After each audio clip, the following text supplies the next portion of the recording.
दोस्तों नमस्कार। मैं अच्छा हूँ और आप भी अच्छे रहें, ऐसी दुआएं सदा करता हूँ।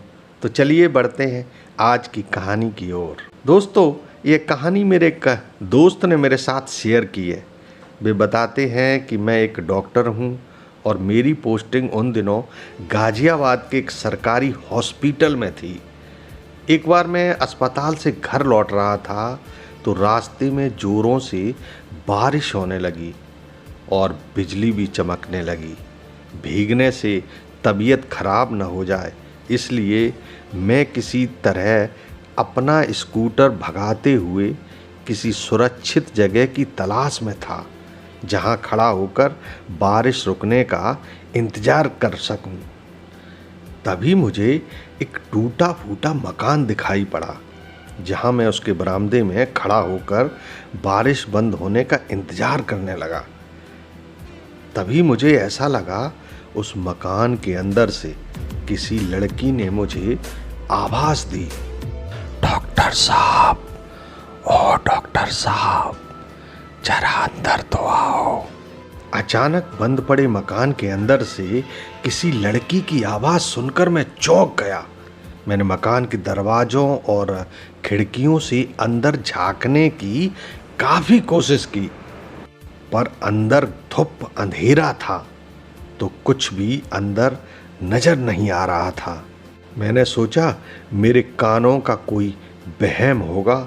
शाम होने वाली थी, बारिश अभी भी थमी नहीं थी, पर मैं अब इस जगह और ज़्यादा देर रुकना नहीं चाहता था। तो जल्दी से अपना स्कूटर स्टार्ट किया और भीगते हुए ही घर चला आया। घर आकर मैं सीधा बाथरूम में चला गया। तभी अचानक ज़ोर ज़ोर से कोई मेरा दरवाज़ा पीटने लगा। मैं बाथरूम में था तो मेरी पत्नी ने दरवाज़ा खोला कि देखूं बाहर कौन आया है। उन्होंने जैसे ही दरवाज़ा खोला तो बाहर 20 या 22 साल की एक लड़की खड़ी थी। वह ज़ोर ज़ोर से रोते हुए बोली कि डॉक्टर साहब को बुला दो, मेरे पिताजी की हालत बहुत ख़राब है, जल्दी से चलकर उन्हें देख लें, उनकी हालत बहुत गंभीर है। मेरी पत्नी ने बोला, बेटी तुम बैठो, वह कपड़ा बदलकर अभी यहीं पर आ रहे हैं। पर लड़की ने बोला, मुझे बैठने का समय नहीं है, डॉक्टर साहब को जल्दी बुलाओ।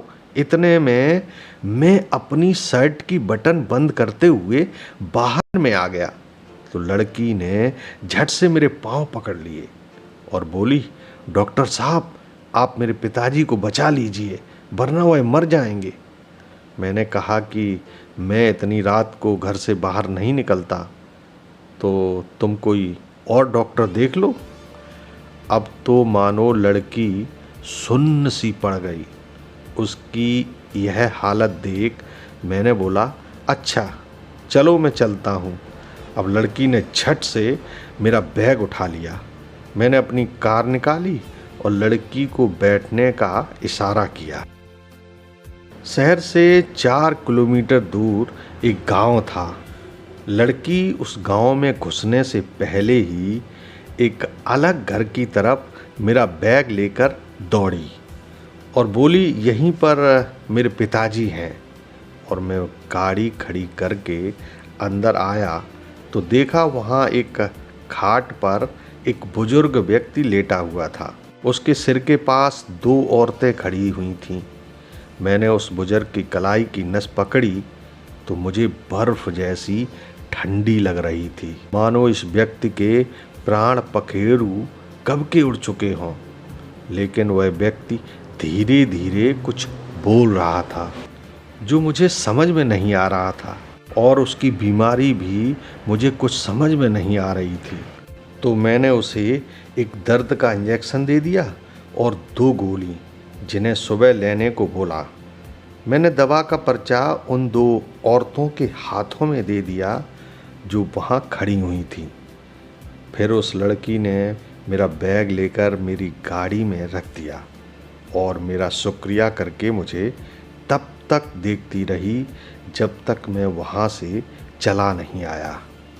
मैं घर वापस आ गया। दूसरे दिन जब मैं अस्पताल जाने लगा तो सोचा मरीज को देखता हुआ चलूं, जिसका इलाज मैंने कल रात में किया था।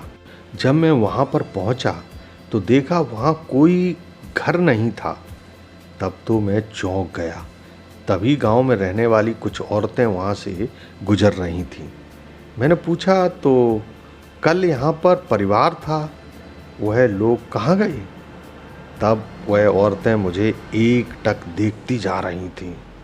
उसमें से एक औरत ने बोला, आपकी किस्मत अच्छी है जो आप बच गए, उस बुजुर्ग व्यक्ति का इलाज किया, नहीं तो आज आप जीवित न होते। मैंने पूछा क्यों? तब उन औरतों ने बताया कि यहाँ पर कुछ वर्ष पहले एक परिवार रहा करता था। एक दिन अचानक से पूरा घर गिर गया और घर गिरने से सबके सब दबकर मर गए।